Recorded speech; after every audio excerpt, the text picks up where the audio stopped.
A very good morning to all my dear students.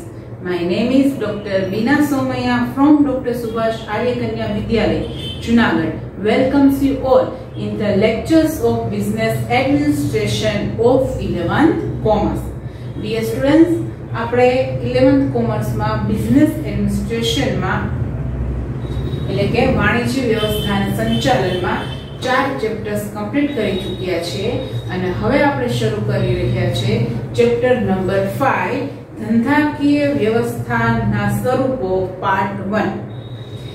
ધંધાકીય વ્યવસ્થાના ઘણા બધા અલગ અલગ સ્વરૂપો હોય છે. એમાં આ જે પાર્ટ 1 છે તેમાં આપણે વૈયક્તિક માલિકી, હિન્દુ અવિભક્ત કુટુંબ એટલે કે HUF, હિન્દુ અનડિવાઇડેડ ફેમિલી અને ભાગીદારી એટલે કે પાર્ટનરશિપ તેના વિશે સ્ટડી કરવાનું છે. તો સૌથી પહેલા આપણે શરૂ કરીએ છીએ વૈયક્તિક માલિકી, જેને ઇંગ્લિશમાં સોલ પ્રોપ્રાઇટરશિપ કહી શકાય છે. સૌથી પહેલા વૈયક્તિક માલિકી કેને કહેવાય? તો કે વૈયક્તિક માલિકી એક એવા પ્રકારનું સ્વરૂપ છે કે જેની માલિકી, સંચાલન અને અંકુશ એક જ વ્યક્તિના હોય છે. વૈયક્તિક માલિકી કેને કહેવાય કે તેમાં કોઈ એક જ વ્યક્તિ છે એ આખો ધંધો સંભાળતી હોય છે, જેની માલિકી, જેનું સંચાલન અને અંકુશ બધું એક જ વ્યક્તિના હાથમાં હોય છે. આપણે જોતા હોઈએ છીએ કે આપણા ઘરની આજુબાજુ કરિયાણાની દુકાન હોય છે, ઘણા બધા રેડીમેડ ગાર્મેન્ટ્સની દુકાન હોય છે. તો આ બધી જે વસ્તુઓ છે, આ બધી જે શોપ્સ છે, એમાં નોર્મલી આપણે જોતા હોઈએ છીએ કે એક જ વ્યક્તિ કામ કરતો હોય છે અને બધા નિર્ણયો તે પોતે એક જ વ્યક્તિ લેતો હોય છે. કામ પણ એક જ વ્યક્તિ કરતો હોય છે ને સંચાલન પણ એક જ વ્યક્તિ કરતો હોય છે. એ જ હોય છે ધંધાનો માલિક.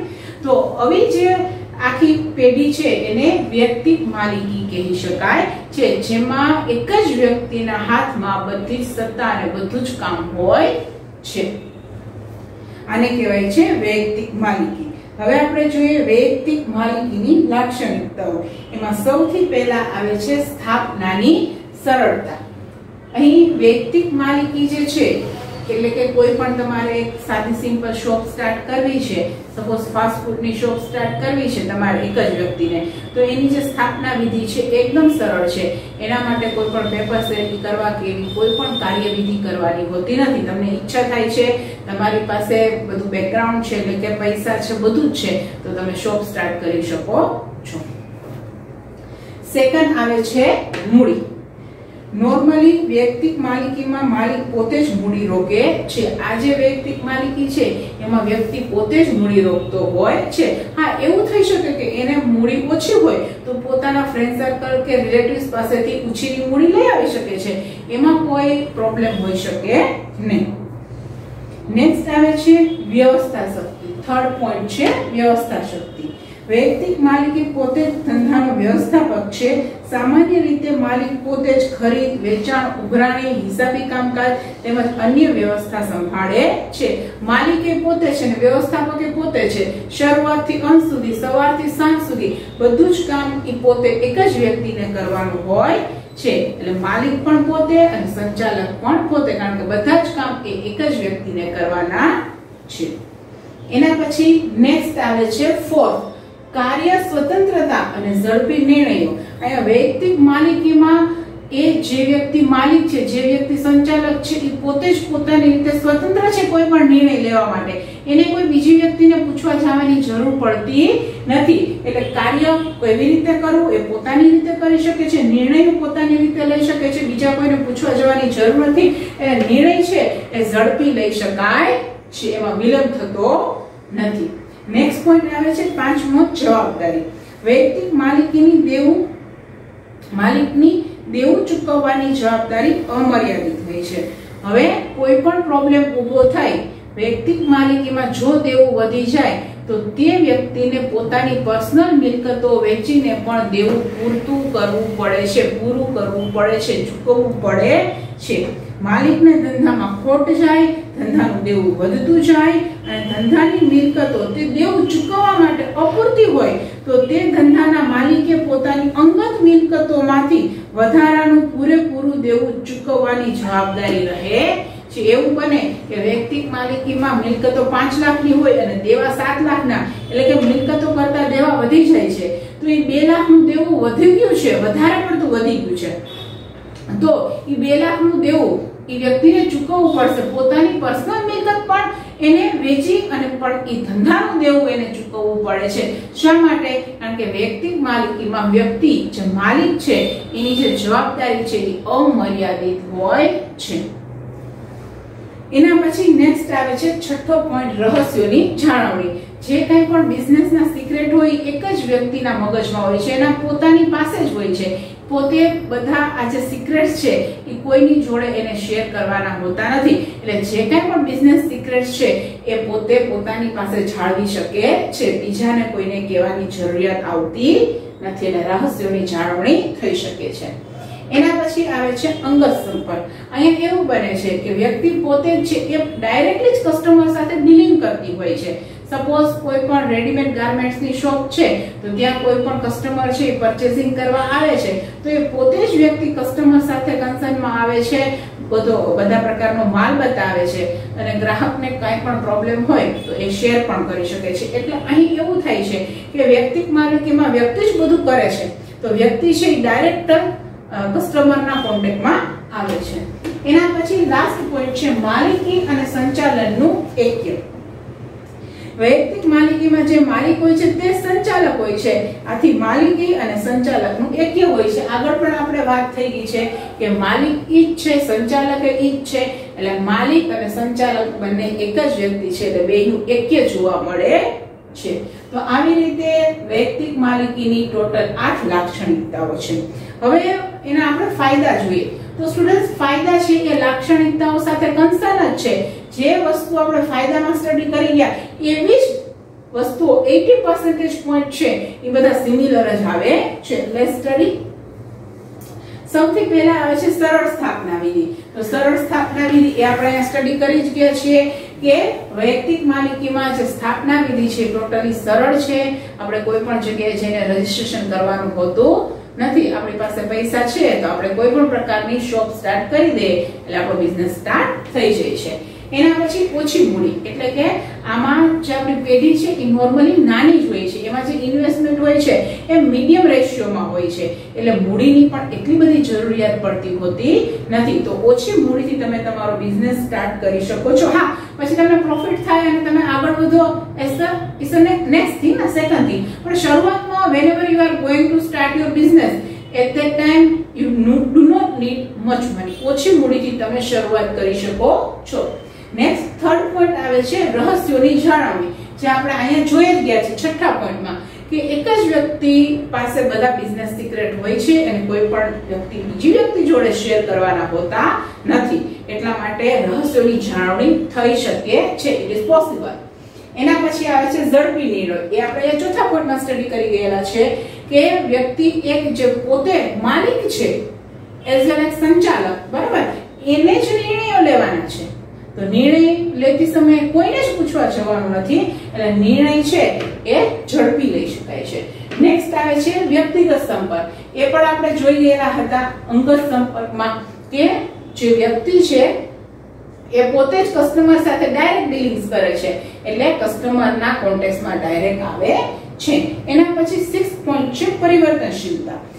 વૈયક્તિક માલિકીમાં બદલાતા સંજોગોની સાથે સાથે માલિક પોતાના વેપારમાં જરૂરી ફેરફારો ખૂબ જ સરળતાપૂર્વક કરી શકે છે. ઝડપી નિર્ણયો અને સતત જાગૃતિના લીધે ધંધામાં પરિવર્તનશીલતા લાવી શકે છે. અહીં જે નિર્ણયો લેવામાં કોઈને પૂછવા જવાની જરૂર નથી, એવી રીતે એને જ્યારે કોઈ પણ પ્રકારનું પરિવર્તન લઈ આવવું છે બિઝનેસમાં, કોઈ પણ પ્રકારનું મોડર્નાઇઝેશન કરવું છે ફર્નિચરમાં કે વગેરે, તો ત્યારે કોઈ પણ વ્યક્તિને પૂછવાની જરૂર નથી, એ ડાયરેક્ટલી પોતાના બિઝનેસમાં ચેન્જીસ લઈ આવી શકે છે. નેક્સ્ટ આવે છે 7 કરવેરાનો ઓછો બોજ. અહીં જે વૈયક્તિક માલિકી છે એ ઓલવેઝ નાના પાયા ઉપર જ હોય છે, જેથી એની આવક ઓછી જ હોય છે અને આવક ઓછી હોય છે એટલે એના ઉપર ટેક્સ પણ હંમેશા ઓછો જ લાગે છે. અને અહીંયા જે આવક હોય છે એમાં એક જ માલિક હોય છે અને એની માલિકની પોતાની આવક ઉપર જ ટેક્સ લાગે છે. નેક્સ્ટ આવે છે ઓછા કાનૂની નિયંત્રણો.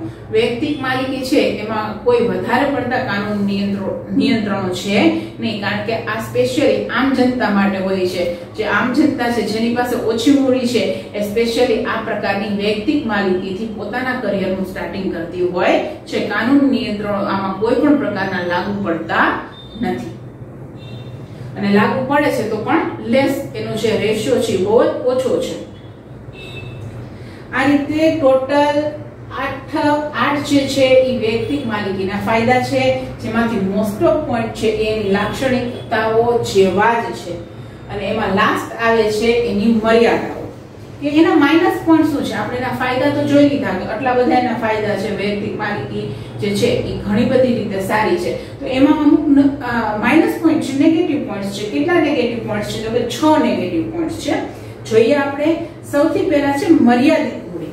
આમાં એવું કહેવામાં આવે છે કે આમાં એક જ વ્યક્તિ છે, તો એક વ્યક્તિ ધંધામાં લઈ આવીને કેટલીક મૂડી લઈ આવશે, એની એક લિમિટેશન છે, કારણ કે મૂડી જે આવવાની છે એક જ વ્યક્તિ પાસેથી આવવાની છે. એટલે ધંધામાં એક જ વ્યક્તિ મૂડી રોકશે. આ થોડા ઘણા પૈસા ભલે પોતાના રિલેટિવ્સ ફ્રેન્ડ્સ પાસેથી ઉછીના લઈ આવે, પણ એમાં પણ લિમિટેશન આવી જાય છે. એટલે જે મૂડી રોકવાની વાત આવે છે એ ઓછી મૂડી રોકી શકે છે, વધુ પ્રમાણમાં મૂડી રોકી શકતી નથી. આપણે આગળ જોશું કે ભાગીદારી પેઢી છે, કંપની છે, એમાં ઘણા બધા ભાગીદારો, માલિકો હોય છે, બધા લોકો પૈસા લઈ આવતા હોય છે, તો એમાં મૂડીનું પ્રમાણ વધી જાય છે. પણ અહીંયા ફક્ત એક જ વ્યક્તિ છે, એટલે મર્યાદિત મૂડી અહીં આવે છે, જેનો બિગેસ્ટ માઇનસ પોઈન્ટ કહી શકાય. નેક્સ્ટ, અમર્યાદિત જવાબદારી, જેની પણ આપણે વાત કરી ગયા છે અગાઉ, કે આમાં અમર્યાદિત જવાબદારી છે. જો દેવું વધતું જશે તો વ્યક્તિએ પોતાની અંગત મિલકતો વેચીને પણ એ બિઝનેસનું દેવું છે એ પૂરું કરવું પડશે.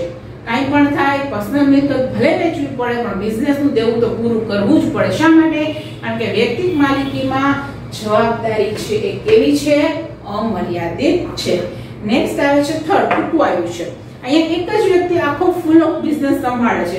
હવે એ વ્યક્તિને કાંઈ પણ થાય, કોઈ પણ રોગ થાય, બીમાર પડે છે, કાંઈ પણ થાય છે, તો એટલા દિવસ માટે એ બિઝનેસ સ્ટોપ થઈ જાય છે. ઇવન જો એ વ્યક્તિનું મૃત્યુ થાય તો શું થાય છે? બિઝનેસ છે એને સ્ટોપ કરી દેવો પડે છે, શોપ છે એને ક્લોઝ કરી દેવી પડે છે. હા, એની પાછળ કોઈ બીજા લોકો વારસાગત આવીને ધંધો સ્વીકારે તો વસ્તુ અલગ છે. એટલે અહીંયા એક જ વ્યક્તિ ધંધો સંભાળનાર છે. જો એ વ્યક્તિને કાંઈ પણ થશે તો એ ધંધો સ્ટોપ કરવાની પણ નોબત આવી શકે છે.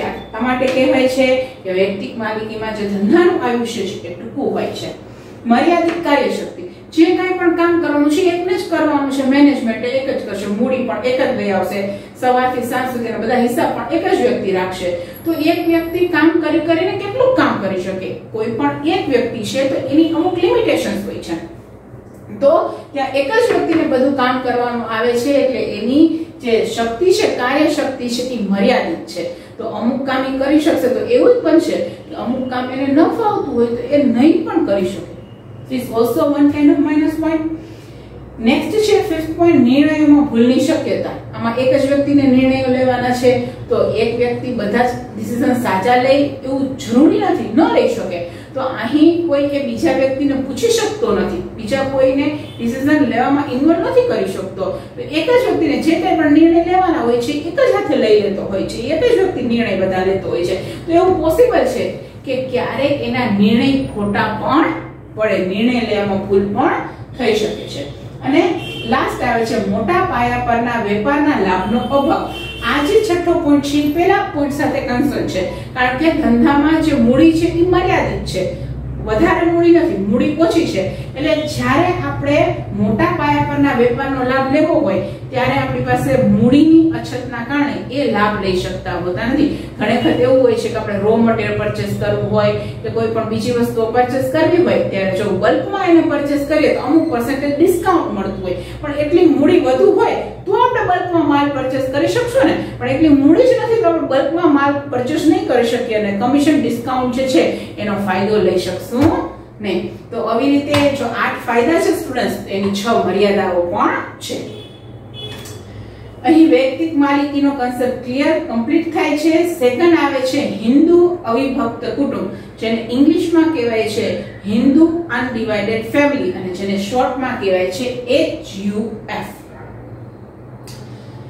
સૌથી પહેલા આપણે એનો અર્થ સમજીએ. હિન્દુ કાયદા અનુસાર ધંધો એ વારસાગત છે. તમને ખ્યાલ જ છે કે એક પછી બીજી પેઢી, બીજી પછી ત્રીજી પેઢી, એ રીતે હિન્દુ ફેમિલીઝમાં ધંધો છે એ વારસાગત ચાલતો રહેતો હોય છે, ક્યારે સ્ટોપ નથી થતો. વારસામાં મળેલો ધંધો ચલાવતા અવિભક્ત હિન્દુ કુટુંબને હિન્દુ અવિભક્ત કુટુંબની પેઢી કહેવામાં આવે છે. જેમ કે ગોલ્ડ નો બિઝનેસ છે તો એક વ્યક્તિ જે છે બરાબર એની ઉંમર વધી જાય છે, પછી પોતાના વારસાગત જે લોકો આવતા હોય એને બિઝનેસ સોંપતા જતા હોય છે. તો ઈ આખી જે ફેમિલી છે એ હિન્દુ કુટુંબને હિન્દુ અવિભક્ત કુટુંબની પેઢી કહેવામાં આવે છે, જે બધા સાથે મળીને બિઝનેસ સંભાળતા હોય છે. કુટુંબની બધી વ્યક્તિઓ એના સભ્યો ગણાય છે. જેટલા બી વ્યક્તિઓ એ કુટુંબના છે એ બધા જ એના સભ્યો ગણવામાં આવે છે. આવી પેઢીનો વહીવટ કુટુંબના વડીલના હાથમાં હોય છે, જેને કર્તા કહેવાય છે. આ વસ્તુ ખાસ ધ્યાન રાખજો કે આવી પેઢીમાં જે સૌથી વડીલ વ્યક્તિ હોય એના હાથમાં બિઝનેસ હોય છે કે જેને કર્તા કહેવામાં આવે છે. કારણ કે મેઇન ડિસિઝન્સ, મેઇન જે કાંઈ પણ નિર્ણયો લેવાના છે એ જે વડીલ વ્યક્તિ હોય એના જ હાથમાં હોય છે. ભલે બિઝનેસ દાદા કરતા હોય ને દાદાની સાથે પપ્પા પણ કરતા હોય અને પપ્પાની સાથે કાકા પણ કરતા હોય, બધા લોકો ભલે એક જ બિઝનેસમાં જોડાયેલા છે, પણ ડિસિઝન લેવાની વાત આવે ત્યારે જે વડીલ વ્યક્તિ છે એ દાદા છે એ ડિસિઝન લેતા હોય છે. That is called Hindu undivided family. હા, પછી ભલે દાદા છે એ રિટાયર્ડ થાય છે અને પોતાના બિઝનેસનો બધી જ જવાબદારી છે એ પપ્પાના હાથમાં સોંપે છે, તો ઈ વસ્તુ અલગ છે. તો ત્યારે પછી પપ્પા બધા ડિસિઝન લે છે, પણ જ્યાં સુધી દાદા પોતાના હાથમાં જ બધો બિઝનેસ રાખે છે અને પોતે જ બધા નિર્ણયો લે છે, તો ત્યારે દાદાને જ કર્તા કહેવામાં આવશે. હવે એના જે કંઈ પણ એની લાક્ષણિકતાઓ છે એ અહીં આપેલી છે. HUF ની લાક્ષણિકતાઓ, એમાં સૌથી પહેલા આવે છે કાયદા દ્વારા અસ્તિત્વ. હિન્દુ અવિભક્ત કુટુંબની પેઢી હિન્દુ કાયદા દ્વારા અસ્તિત્વમાં આવે છે. આ જે પેઢી છે એને હિન્દુ કાયદો લાગુ પડે છે, કારણ કે હિન્દુ ફેમિલીમાં આ રીતે વારસાગત બિઝનેસ કેરી ઓન થતા હોય છે. નેક્સ્ટ બીજું છે સંચાલન. આ પેઢીનું સંચાલન વડીલ વ્યક્તિના હાથમાં હોય છે, જેને કર્તા કહેવામાં આવે છે, જેની વાત આપણે હમણાં જ કરેલી છે. નેક્સ્ટ થર્ડ આવે છે સ્વતંત્ર કાર્યક્ષેત્ર. ધંધાનું સંચાલન કરતા સ્વતંત્ર રીતે કરે છે. જે વડીલ વ્યક્તિ છે, જે કરતા છે, પોતે સ્વતંત્ર રીતે ધંધાનું સંચાલન કરી શકે છે. અન્ય સભ્યોને તેમાં દરમિયાનગીરી કરવાનો હક હોતો નથી. પોતાની રીતે કરતા ડિસિઝન લેતા હોય, અન્ય સભ્યોના ઓપિનિયન લઈ શકે, પણ અન્ય સભ્યો એને કોઈ પણ પ્રકારના ડિસિઝન લેવા માટે મજબૂર કરી શકતા નથી. કરતા પોતાની અનુકૂળતા મુજબ ડિસિઝન લઈ શકે છે, એ જ લેતા હોય છે. નેક્સ્ટ ફોર્થ પોઈન્ટ આવે છે સભ્યપદ. હિન્દુ અવિભક્ત કુટુંબની પેઢીમાં સભ્યપદ જન્મગત મળે છે. કુટુંબમાં જન્મ લેનાર બાળકને જન્મતાની સાથે સભ્યપદ મળે છે. બાળક ભલે નાનું હોય છે તો એ પેઢીમાં એનો જન્મ થયો છે એટલે ડાયરેક્ટલી એને HUF નું સભ્યપદ મળી જાય છે. એના પછી ફિફ્થ પોઈન્ટ આવે છે નાણાકીય નિયંત્રણ. ધંધાની તમામ નાણાકીય બાબતો કર્તાના હસ્તક હોવાથી પેઢી ઉપર કર્તાનું નાણાકીય નિયંત્રણ રહે છે. કર્તા જ બધું મેનેજમેન્ટ કરતા હોય અને મની રિલેટેડ જે કંઈ પણ નિયંત્રણ છે એ કર્તાના હાથમાં હોય છે. એના પછી 6 પોઈન્ટ આવે છે જવાબદારી. ધંધાનું કાર્યક્ષેત્ર કર્તા સંભાળતો હોવાથી કર્તાની જવાબદારી અમર્યાદિત છે. બીજા સભ્યોની જવાબદારી મર્યાદિત હોય છે. કર્તા છે એ મુખ્ય વ્યક્તિ છે, એટલે whole and sole last responsibility બધી જ કર્તાની જ આવશે. કર્તા સિવાયના બીજા જે સભ્યો છે, HUF ના મેમ્બર છે, એટલે એની જવાબદારી આવશે, પણ એની જવાબદારી મર્યાદિત છે. જ્યારે કર્તા મેઇન વ્યક્તિ છે એટલે એની જવાબદારી અમર્યાદિત બની જાય છે. આ વસ્તુ ખાસ ધ્યાનમાં રાખો. નેક્સ્ટ આવે છે 7th પોઈન્ટ આયુષ્ય. કર્તા કે કુટુંબના અન્ય સભ્યોના મૃત્યુ બાદ પણ ધંધો ચાલુ રહે છે. જો કર્તાનું મૃત્યુ થાય તો તેના પછીની વયથી વડીલ વ્યક્તિ કર્તા બને છે. જો કર્તા કે કુટુંબના અન્ય સભ્યના મૃત્યુ બાદ પણ ધંધો ચાલુ રાખવો હોય આપણે, તો કર્તાનું મૃત્યુ થાય ત્યારબાદ એના પછી વડીલ વ્યયની જે વ્યક્તિ હોય એના પછી સેકન્ડ રેકમાં જેની ઉંમર વધારે છે એને કર્તાનું સ્થાન સોંપી દેવામાં આવે છે. એના પછી 8th પોઈન્ટ છે મૂડી મેળવવાની મુશ્કેલી. ધંધાની સફળતાનો આધાર કર્તાની કાર્યક્ષમતા ઉપર રહેલો છે. મૂડી મેળવવા માટે કુટુંબના સભ્યો ઉપર જ આધાર રાખવો પડે છે. તેથી વધુ મૂડી મેળવવી મુશ્કેલ પડે છે. કર્તા જે છે એને એકને પોતાની જ ફેમિલીમાંથી પોતે મૂડી મેળવી શકે છે, બીજો કોઈ ઓપ્શન છે નહીં. આ માટે મૂડી જ્યારે વધારે જોઈએ ત્યારે પ્રોબ્લેમ આવે છે, મુશ્કેલી પડે છે. છેલ્લો 9મો પોઈન્ટ છે નાદારી. પેઢી ફડચામાં જાય તો માત્ર પુખ્ત વયના સભ્યોને નાદાર જાહેર કરી શકાય છે, સગીર સભ્યોને નહીં. જો પેઢી ફડચામાં જાય એટલે કે મિલકતો કરતા દેવા વધી જાય અને દેવા ચૂકવવા માટે કરતા જે છે એ એબલ નથી, તો ત્યારે પેઢીને ફડચામાં જવું પડે છે. તો ત્યારે નાદાર કેને જાહેર કરી શકાય? તો જે પુખ્ત વયના છે, 18 વર્ષ કે એનાથી વધુ છે, એને જ નાદાર જાહેર કરી શકાય. સગીર એટલે 18 વર્ષથી નાનાને નાદાર જાહેર કરી શકાય નહીં. દેવાની ચૂકવણી માટે પેઢીના દરેક સભ્યનો હિસ્સો વાપરી શકાય છે. કર્તાની જવાબદારી અમર્યાદિત હોય છે. કર્તાની જવાબદારી અમર્યાદિત છે એટલે એના તો ફૂલ ઓફ બધા મની યુઝ કરી શકાય, જ્યારે બીજા સભ્યોની જવાબદારી મર્યાદિત છે. હા, પણ બધા સભ્યોના પૈસા દેવા ચૂકવવા માટે વાપરી તો શકાય જ છે. તો આ રીતે હિન્દુ અવિભક્ત કુટુંબનો અર્થ અને તેની લાક્ષણિકતાઓ આપણે કમ્પ્લીટ કરીએ છીએ. HUF બીજો પોઈન્ટ કમ્પ્લીટ થાય છે અને હવે આપણે થર્ડ પોઈન્ટ ઉપર આવીએ છીએ, જે છે ભાગીદારી.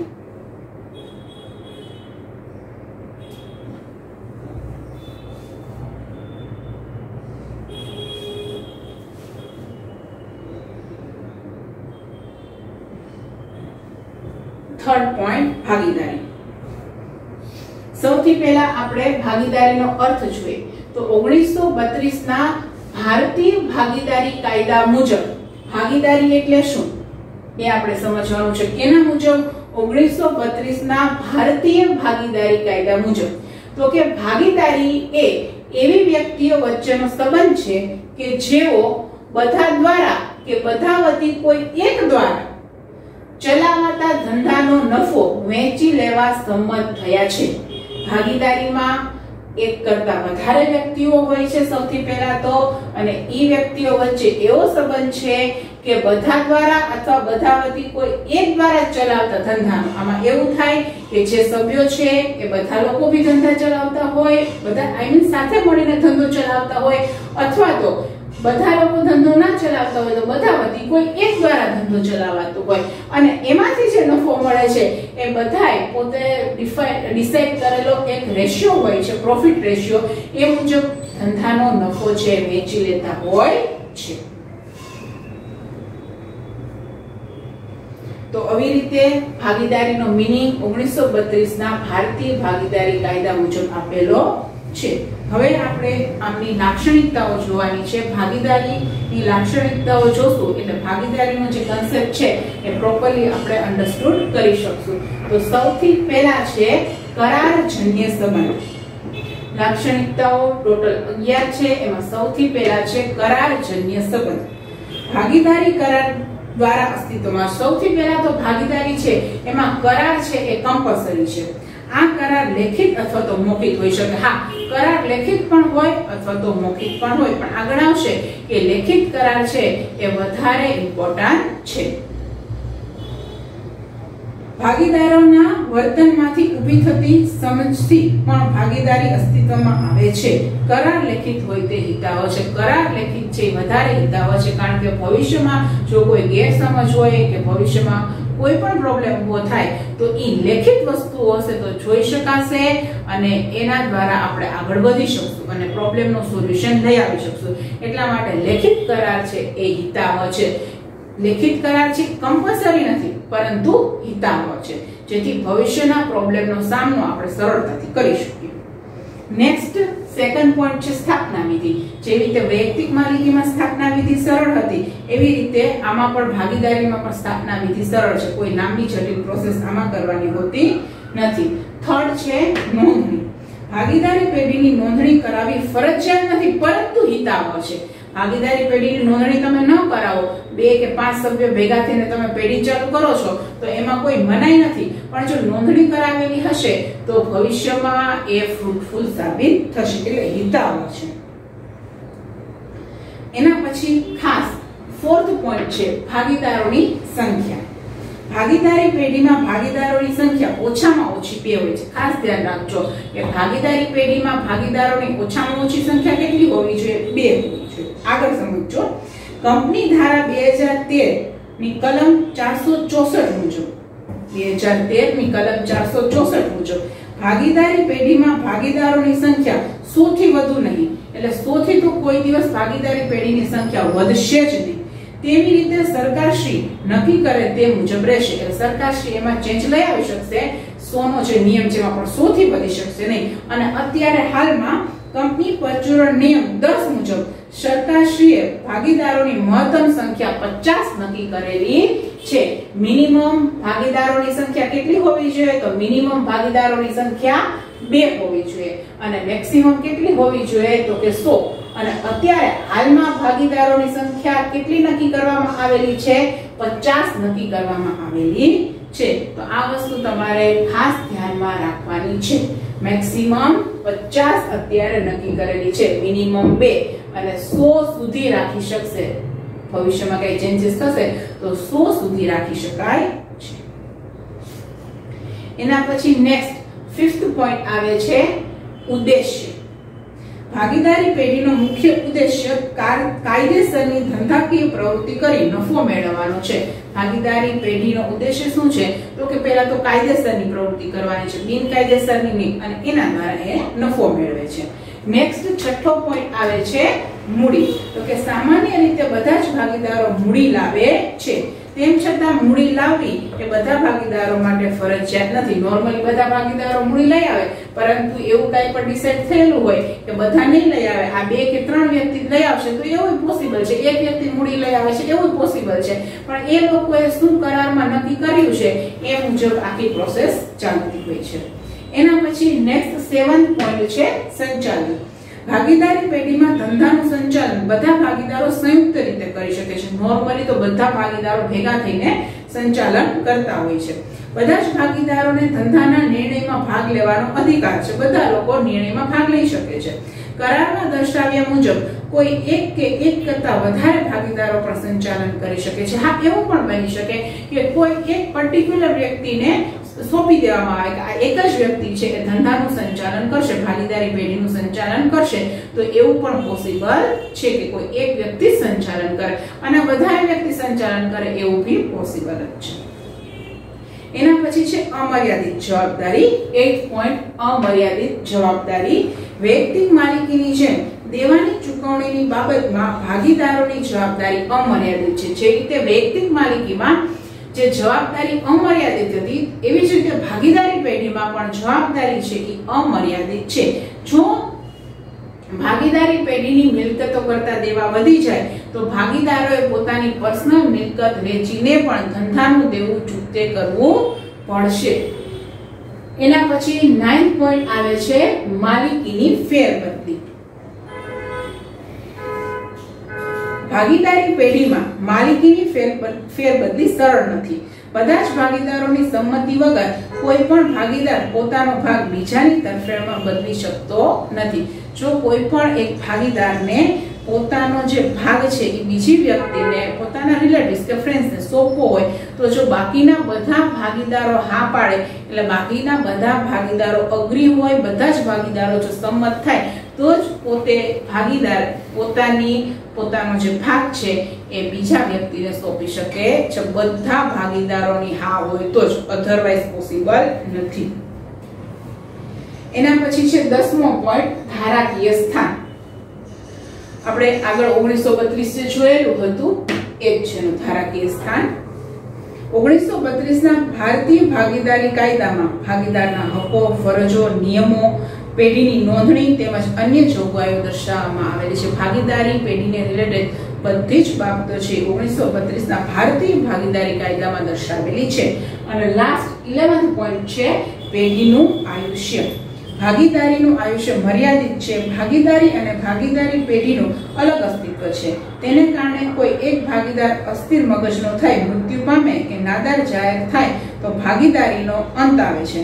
કોઈ પણ એક વ્યક્તિ છે ભાગીદારીમાં, સપોઝ ભાગીદારી પેઢીમાં 5 ભાગીદારો છે, એ 5 ભાગીદારો વચ્ચે અમુક બધા નીતિ નિયમો નક્કી થયેલા હોય, એમાંથી કોઈ પણ એક વ્યક્તિ મૃત્યુ પામે તો એ ભાગીદારી છે એનો અંત આવે છે. બાકીના ભાગીદારો સર્વસંમતિથી સંબંધિત ભાગીદારના ભાગની વહેંચણી અંદરો અંદર અથવા તો નવા ભાગીદારના પ્રવેશ દ્વારા નક્કી કરી શકે છે. આમ ભાગીદારીનો અંત આવે છે, પરંતુ ઘણીવાર ભાગીદારી પેઢીનું વિસર્જન થતું નથી. સપોઝ એક વ્યક્તિ એક્સપાયર થઈ ગયો છે તો એની જગ્યાએ કદાચ બીજા વ્યક્તિને પણ એ લઈ આવે અને બિઝનેસ કેરી ઓન કરી શકે. અને અથવા તો એ 4 વ્યક્તિઓ છે એને એમ થાય કે અમે 4 વ્યક્તિ જે છીએ અમે 4 વ્યક્તિ બિઝનેસ આગળ ચલાવી શકશું, તો કોઈ નવાને ન પણ લઈ આવે અને 4 જ વ્યક્તિ બિઝનેસ આગળ કેરી ઓન કરે એવું પણ પોસિબલ છે. એટલે ભાગીદારીનો અહીં અંત આવે છે, પણ ભાગીદારી પેઢીનો પણ અંત આવે એ જરૂરી નથી. એના પછી નેક્સ્ટ આપણે જોશું એમના ફાયદા. આપણે ભાગીદારી પેઢીનો અર્થ જોયો, એની લાક્ષણિકતા, અને હવે આપણે એના ફાયદા. ફાયદા છે એ વન્સ અગેન લાક્ષણિકતાઓ ઉપરથી જ હશે. સૌથી પહેલા આપણે આવે છે સરળ અને ઓછી ખર્ચાળ સ્થાપના વિધિ. જે આપણે સેકન્ડ પોઈન્ટમાં જોયેલું જ હતું કે ભાગીદારી પેઢીની જે સ્થાપના વિધિ છે એ તો સરળ છે અને ઓછી ખર્ચાળ છે. કાર્યક્ષમ સંચાલન. અહીં કોઈ એક વ્યક્તિ ઉપર બધું સંચાલન નથી, પરંતુ ઘણા બધા વ્યક્તિઓ છે એ ડિસિઝન લેવામાં હેલ્પ કરતા હોય છે, સંચાલન કરવામાં હેલ્પ કરતા હોય છે. કારણ કે એક કરતા વધારે વ્યક્તિઓ છે, ભાગીદારો વધારે છે, તો જે સંચાલન છે એ કાર્યક્ષમ રીતે ખૂબ જ સારી રીતે થઈ શકશે. કારણ કે વધારે વ્યક્તિઓની એબિલિટી એક જ બિઝનેસમાં જોડાશે એટલા માટે. એના પછી આવે છે શાખ પાત્રતામાં વધારો. થર્ડ પોઈન્ટ છે પ્રત્યેક ભાગીદારની જવાબદારી અમર્યાદિત હોવાથી વેપારીઓ પેઢીને ઉધાર માલ વેચતા કે નાણાંનું ધિરાણ કરતા અચકાતા નથી. સપોઝ કોઈ પણ એક ભાગીદારી પેઢી છે, બરાબર, તો એને જ્યારે પૈસાની જરૂર છે ત્યારે સામેવાળી વ્યક્તિ કે સામેવાળી બેંક ભાગીદારી પેઢીને પૈસા દેતા અચકાશે નહીં. કારણ કે અહીંયા એક વ્યક્તિ નથી, ઘણા બધા વ્યક્તિઓ છે અને બધાની જવાબદારી પાછી કેવી છે? અમર્યાદિત છે. એટલે ક્યારેય એવું નોર્મલી બનશે જ નહીં કે ભાગીદારી પેઢી છે બેંકના પૈસા રિટર્ન કરે નહીં અથવા તો સામેવાળી વ્યક્તિના પૈસા રિટર્ન કરે નહીં. કારણ કે વધારે વ્યક્તિઓ જોડાઈને કામ કરે છે. જ્યારે વધારે વ્યક્તિઓ એક સાથે જોડાઈને કામ કરે છે ત્યારે પેઢીની શાખપાત્રતા છે, એની ક્રેડિટવર્ધીનેસ છે એ વધી જાય છે. એના પછી ફોર્થ પોઈન્ટ છે વધુ મૂડી. એક કરતા વધારે વ્યક્તિઓ અહીં જોડાયેલા છે તો બધા વ્યક્તિઓ ધંધામાં મૂડી લઈ આવે છે, તો મૂડીનું પ્રમાણ વધારે હોય છે. એના પછી શ્રમ વિભાજનનો લાભ. નેક્સ્ટ પોઈન્ટ છે ફિફ્થ. તો શ્રમ વિભાજનનો લાભ કેવી રીતે? તો કે એક જ વ્યક્તિ પર બધું કામ ન આવતા એક વ્યક્તિ છે સંચાલન કરશે તો બીજી વ્યક્તિ છે બીજું કામ કરશે. તો આવી રીતે દરેક વ્યક્તિને અલગ અલગ કામ સોંપી દેવામાં આવે છે. જે વ્યક્તિ જે કામમાં હોશિયાર હોય એને એ કામ સોંપી દેવામાં આવે. એટલે કોઈ પણ વ્યક્તિ ઉપર એક સાથે વધારે બોધરેશન આવી જાય નહીં. એટલે શ્રમ વિભાજનનો લાભ મળે છે, કામના આપણે ભાગ પાડી દઈએ છીએ. એના પછી આવે છે યોગ્ય નિર્ણયો. અહીંયા ડિસિઝન લેવામાં એક જ વ્યક્તિ નહીં પણ વધારે વ્યક્તિ છે, એટલે ખોટા નિર્ણય નહીં લઈ શકાય, પણ બધાનો ઓપિનિયન લઈ અને નિર્ણય છે સાચા અને યોગ્ય લઈ શકાશે. એના પછી છે પરિવર્તનશીલતા. તો કે ભાગીદારી એ ઈચ્છિત કરાર છે. બધા ભાગીદારો પોતે સાથે મળી અને સ્વતંત્ર રીતે જોડાયેલા છે. આ કરારમાં જરૂર મુજબ ફેરફાર કરી શકાય છે. થોડા સમય પછી ભાગીદારોને એમ લાગે કે આપણે કોઈ પણ વસ્તુમાં કરારમાં ફેરફાર કરવો છે તો ઈચ્છિત ભાગીદારી છે, કોઈ પણ પ્રકારના ફેરફાર બધા સભ્યો સાથે મળી અને કરી શકે છે. હા, પણ બધા સભ્યોની સંમતિ હોવી જરૂરી છે. એના પછી એક પોઈન્ટ આવે છે લઘુમતીના હિતોનું રક્ષણ. કોઈ પણ ડિસિઝન લેવાનો હોય ત્યારે કોઈ પણ એક વ્યક્તિ ડિસિઝન લઈ લે તો ચાલશે નહીં. કોઈ પણ નિર્ણય લેવાનો છે એમાં બધા જ સભ્યો અગ્રી હશે તો જ એ ડિસિઝન લેવાશે. જો એક વ્યક્તિ બી ડિસઅગ્રી હશે, અસંમત હશે તો નિર્ણય લઈ શકાશે નહીં. એટલે લઘુમતીના હિતોનું રક્ષણ એટલે કે ઓછી સંખ્યામાં સભ્યો જો કોઈ પણ નિર્ણય લેવાની ના પાડશે તો પણ એ નિર્ણય લઈ શકાશે નહીં. એના પછી આવે છે 9મો ગ્રાહકો સાથે સીધો સંપર્ક, એટલે કે જેવી રીતે વૈયક્તિક માલિકીમાં ડાયરેક્ટ કસ્ટમર સાથે કોન્ટેક્ટ થઈ શકતો તો ભાગીદારી પેઢીમાં 2 ભાગીદારો હોય કે 2 થી વધારે 25 ભાગીદારો હોય તો નોર્મલી અમુક ભાગીદારો જે બિઝનેસને ઓલરેડી ચલાવતા હોય છે, જે શોપ પર બેસતા હોય છે, એ લોકો તો ડાયરેક્ટ કસ્ટમરના કોન્ટેક્ટમાં આવવાના જ છે અને એના પ્રશ્નો, એના પ્રોબ્લેમ્સ જે કાંઈ પણ છે એ જાણી શકવાના છે ને સોલ્વ પણ કરી શકવાના છે. એના પછી આવે છે આર્થિક સત્તાનું વિકેન્દ્રીકરણ.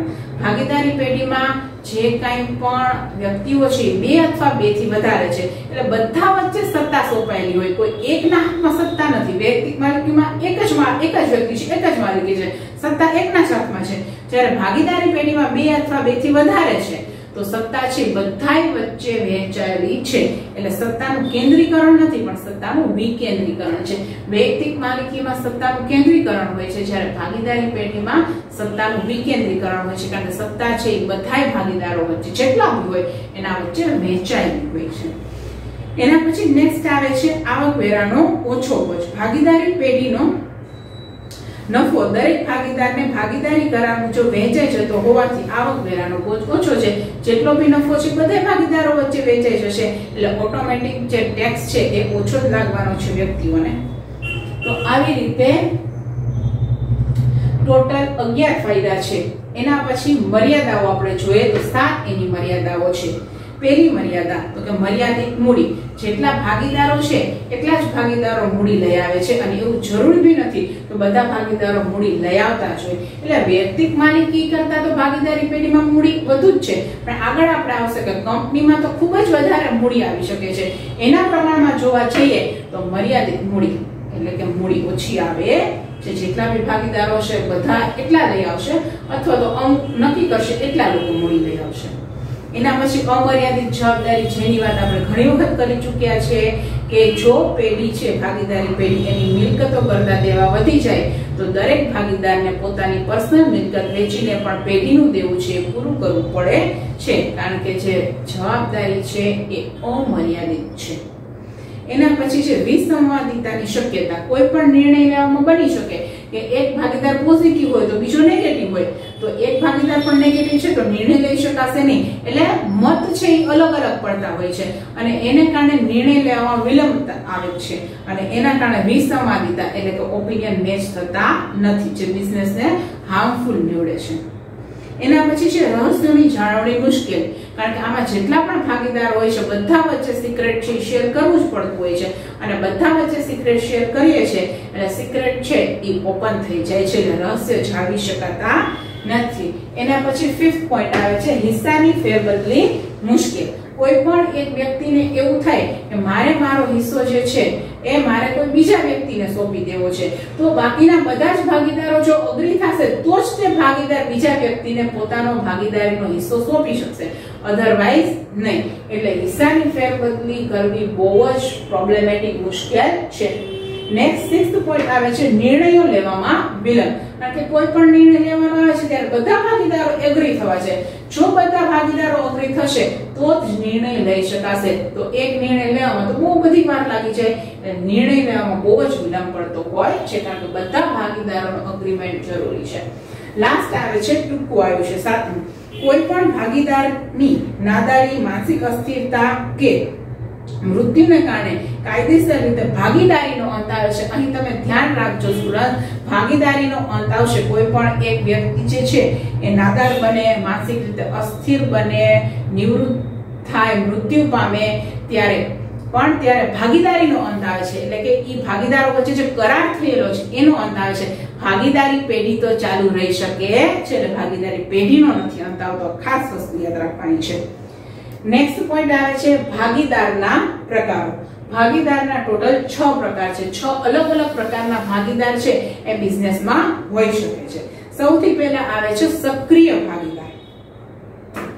તો કેને કહેવાય સક્રિય ભાગીદાર? તો કે ભાગીદારી કાયદા મુજબ જે વ્યક્તિ ભાગીદાર બને અને પેઢીના સંચાલનમાં સક્રિય રસ લઈ કામ કરે તેને સક્રિય ભાગીદાર કહેવાય છે. પહેલા તો ભાગીદાર હોવો જોઈએ અને પેઢીમાં સક્રિય રીતે ભાગીદાર હોવો જોઈએ, એટલે કે એના સંચાલનમાં રસ લઈને કામ કરતો હોવો જોઈએ, એને કહેવાય સક્રિય ભાગીદાર.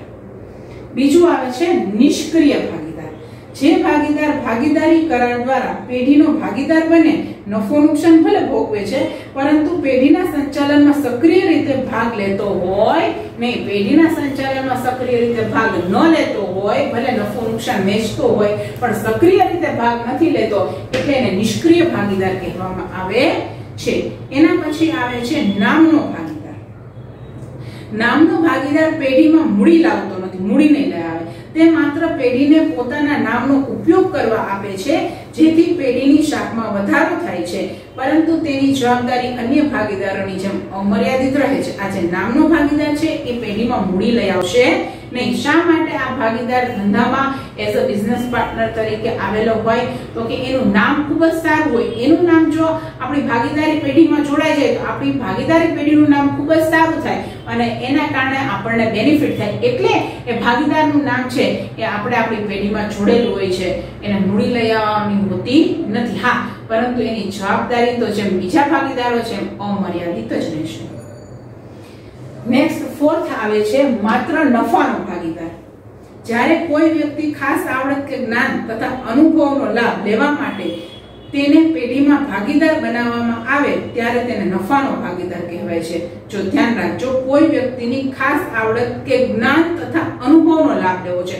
કોઈ એક વ્યક્તિ છે જે બહુ જ સ્માર્ટ છે, બહુ જ ઇન્ટેલિજન્ટ છે, એને આપણે ભાગીદાર બનાવો છે. શું કામ? અને કારણ કે એની પાસે જે પ્લસ પોઈન્ટ છે જે બહુ વધારે છે, જે આપણા બિઝનેસને એકદમ ફ્રૂટફુલ નીવડી શકે છે. આપણે એટલા માટે એને ભાગીદાર બનાવીએ છીએ. તો આ વ્યક્તિને ખાલી નફામાં જ ભાગીદાર બનાવવાનો હોય છે.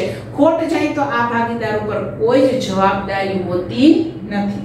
નુકસાનમાં એ કોઈ પણ ભાગ ભોગવશે નહીં, કારણ કે આપણે ફક્ત એની ઇન્ટેલિજન્સીનો જ યુઝ કરીએ છીએ. એટલે આપણે નફામાં જ એને ભાગીદાર બનાવી શકશું, ખોટમાં નહીં. અને નેક્સ્ટ ફિફ્થ આવે છે માની લીધેલો ભાગીદાર. જે વ્યક્તિએ ભાગીદારી કરાર કરેલો ન હોય, પેઢીમાં મૂડી લાવતો ન હોય, તેમજ નફામાં ભાગ પણ મેળવતો ન હોય, પરંતુ તેના વર્તનને આધારે ત્રાહિત વ્યક્તિ જેને ભાગીદાર તરીકે માની લે છે તેને માની લીધેલો ભાગીદાર કહેવાય. સંચાલન કે નફામાં ભાગ નહીં લેવા છતાં ત્રાહિત વ્યક્તિ તેની શાખને ધ્યાનમાં લઈ પેઢી સાથે વ્યવહાર કરતી હોવાથી તેની જવાબદારી અમર્યાદિત બને છે. ઘણી વખત આપણે કોઈ પણ એડવર્ટાઇઝમેન્ટને કારણે એ પ્રોડક્ટ ખરીદતા હોય છે. આ એના જેવી વસ્તુ થઈ ગઈ છે કે ઘણી બધી વ્યક્તિઓ છે એ હકીકતમાં પેઢીમાં ભાગીદાર તરીકે હોતી નથી, પરંતુ એનું વર્તન એવું હોય કે આપણને એમ લાગે કે આ વ્યક્તિ છે એ આ પેઢીનો ભાગીદાર છે અને એને કારણે આપણે એ પેઢી પાસેથી એની વસ્તુઓ પરચેસ કરતા હોઈએ છીએ. તો ત્રાહિત વ્યક્તિને એટલે ત્રાહિત પક્ષને એમ લાગે, એટલે ભાગીદારોને નહીં, જે લોકો પબ્લિક છે એની વાત થાય છે, એને એમ લાગે કે આ પેઢીનો ભાગીદાર છે અને એટલે એ હકીકતમાં ભાગીદાર નથી, પણ ત્રાહિત પક્ષ એવું સમજે છે એટલે એને માની લીધેલો ભાગીદાર ગણવામાં આવે છે. પણ સંચાલન કે નફામાં કોઈ પણ ભાગ હોતો નથી. નેક્સ્ટ આવે છે સગીર ભાગીદાર. છઠ્ઠો પોઈન્ટ છે સગીર ભાગીદાર. ભારતીય કાયદાની જોગવાઈ અનુસાર માત્ર પુખ્ત વયની વ્યક્તિ જ કરાર કરવા માટે સમર્થ છે અને તેથી તે પુખ્ત વયની વ્યક્તિ જ ભાગીદાર બની શકે. સગીર વ્યક્તિની આ વાત સાચી છે, પરંતુ જો કોઈ ભાગીદાર છે એ મૃત્યુ પામે તો તેના સગીર બાળકને જે 18 વર્ષથી નાનું છે, હકીકતમાં 18 વર્ષથી નાનો વ્યક્તિ કોઈ ભાગીદારી કરારમાં જોડાઈ ન શકે, પરંતુ જે મેઇન ભાગીદાર છે એ મૃત્યુ પામે છે અને એનો જે સન, એની જે ડોટર જે છે એ સપોઝ 18 યર્સથી નીચે છે તો એને સગીર કહેશું, પણ એ વ્યક્તિ એના પિતાની જગ્યાએ સ્થાન લઈ શકે છે. તો જો કોઈ ભાગીદાર મૃત્યુ પામે તો તેના સગીર બાળકને આ રીતે ભાગીદાર બનાવી શકાય છે. સગીર ભાગીદારને પેઢીનું દેવું ચૂકવવાની અંગત જવાબદારી હોતી નથી. દેવું ચૂકવવા માટે 18 વર્ષથી જે નાની વ્યક્તિ છે એના માટે કોઈ રિસ્પોન્સિબિલિટી નથી. સગીર ભાગીદારની અંગત મિલકતો લેણદારો ટાંચમાં લઈ શકતા નથી, એટલે એની કોઈ પર્સનલ મિલકત છે એને આપણે દેવું ચૂકવવા માટે વાપરી શકીએ નહીં. જ્યારે તે પુખ્ત ઉંમરનો થાય ત્યારે તે ઈચ્છે તો બીજા ભાગીદારની જેમ સામાન્ય ભાગીદાર બની શકે છે અને સગીર ભાગીદાર જ્યારે 18 વર્ષનો થઈ જાય છે ત્યારે એને નોર્મલ પાર્ટનર્સની જેમ ભાગીદાર બનવું હોય તો બની શકે અને એને એમ ઈચ્છા થાય કે મારે નથી બનવું, મારે પેઢીમાંથી છૂટું થઈ જવું છે, તો એ છૂટા પણ થઈ શકે છે. આવી રીતે અહીં આપણે ભાગીદારના 6 પ્રકાર જોઈ લીધા. હવે નેક્સ્ટ પોઈન્ટ આવે છે ભાગીદારી પેઢીના પ્રકારો. ભાગીદારી પેઢીના પ્રકારો એમાં મેઇન ટોટલ 4 પ્રકારો છે: મુદત અનુસાર, જવાબદારી અનુસાર, ધંધા અનુસાર અને નોંધણી અનુસાર. મુદત અનુસાર ફરી એમાં 3 પેટા વિભાગ છે, જવાબદારી અનુસાર ફરી એમાં 2 પેટા વિભાગ છે, ધંધા અનુસાર 2 પેટા વિભાગ છે અને નોંધણી અનુસાર ફરી 2 પેટા વિભાગ છે. Let's check it out. First આપણે જોશું મુદત અનુસાર, જેમાં સૌથી પહેલા આવે છે ઐચ્છિક ભાગીદારી પેઢી. આ પ્રકારની ભાગીદારીમાં પેઢીનું આયુષ્ય ભાગીદારોની ઈચ્છા ઉપર અવલંબે છે. તેમાં સમય મર્યાદા નક્કી હોતી નથી. જ્યાં સુધી ભાગીદારો વચ્ચે સુલેહ અને સંપ હોય ત્યાં સુધી પેઢી ચાલુ રહી શકે છે. કોઈ પણ પ્રકારની પેઢીનું આયુષ્ય નક્કી નથી કરેલું હોતું. બધા ભાગીદારોને જ્યાં સુધી ઈચ્છા હોય ત્યાં સુધી એ પેઢી ચલાવી શકે છે. એમ થાય કે હવે આપણે આગળ નથી વધવું તો તે વિસર્જન પણ કરી શકે છે. સેકન્ડ આવે છે મુદ્દતી ભાગીદારી પેઢી. જ્યારે ભાગીદારી કરારમાં ભાગીદારીની મુદત અગાઉથી નક્કી કરવામાં આવેલી હોય ત્યારે તેને મુદ્દતી ભાગીદારી કહેવાય છે. અમુક એક ટાર્ગેટ હોય છે, એ ટાર્ગેટ કમ્પ્લીટ કરવા માટે જ ભાગીદારી પેઢીની રચના થઈ હોય છે અને એની સમય મર્યાદા અગાઉથી જ નક્કી કરેલી હોય છે, 6 months, 1 year, 2 years like that. તો એ સમય કમ્પ્લીટ થશે એટલે ભાગીદારી પેઢી છે એનું વિસર્જન ઓટોમેટિક કરી નાખવામાં આવશે, કારણ કે સમય છે તે પૂર્ણ થઈ છે. થર્ડ આવે છે નિશ્ચિત કાર્ય માટેની ભાગીદારી પેઢી. ભાગીદારી કરાર દ્વારા કોઈ નિશ્ચિત કાર્ય કરવા માટે ભાગીદારી પેઢીની સ્થાપના કરવામાં આવે છે. તેને નિશ્ચિત કાર્ય માટેની ભાગીદારી પેઢી કહે છે. જેમ કે પુલ, રોડ, નહેર વગેરે બાંધકામ માટેની જે ભાગીદારી હોય છે એ અમુક કાર્ય છે એના માટે રચવામાં આવેલી છે. તો પુલ બનાવવા માટે ભાગીદારી પેઢીની રચના થાય તો પુલનું કામ કમ્પ્લીટ થઈ જાય, ત્યારબાદ ભાગીદારી પેઢી છે એનું વિસર્જન થઈ જતું હોય છે. એના પછી સેકન્ડ આવે છે જવાબદારી અનુસાર. એમાં 2 પેટા પ્રકાર છે: મર્યાદિત જવાબદારી વાળી ભાગીદારી પેઢી અને અમર્યાદિત જવાબદારી વાળી ભાગીદારી પેઢી. સૌથી પહેલા મર્યાદિત જવાબદારી વાળી ભાગીદારી પેઢી. એમાં ભાગીદારી પેઢીનો આ એક વિશિષ્ટ પ્રકાર છે. પેઢીના માત્ર એક ભાગીદાર સિવાય બાકીના બધા ભાગીદારોની જવાબદારી મર્યાદિત રાખી શકાય. આમાં એમ હોય છે કે એક ભાગીદાર છે અમર્યાદિત જવાબદારી ઉઠાવશે અને બાકીના બધા ભાગીદારોની જે જવાબદારી છે એ મર્યાદિત રહેશે. સેકન્ડ છે અમર્યાદિત જવાબદારી વાળી ભાગીદારી પેઢી. આ પ્રકારની ભાગીદારી પેઢીમાં દરેક ભાગીદારની જવાબદારી અમર્યાદિત હોય છે. જો પેઢીનું દેવું પેઢીની કુલ મિલકતો કરતાં વધી જાય તો દરેક ભાગીદારે પોતાની અંગત મિલકતો વેચીને ધંધાનું દેવું ભરપાઈ કરવું પડે છે, જે ઓલરેડી આપણે સ્ટડી ઘણી બધી વખત કરી ચૂક્યા છીએ આજે જ. નેક્સ્ટ આવે છે ધંધા અનુસાર.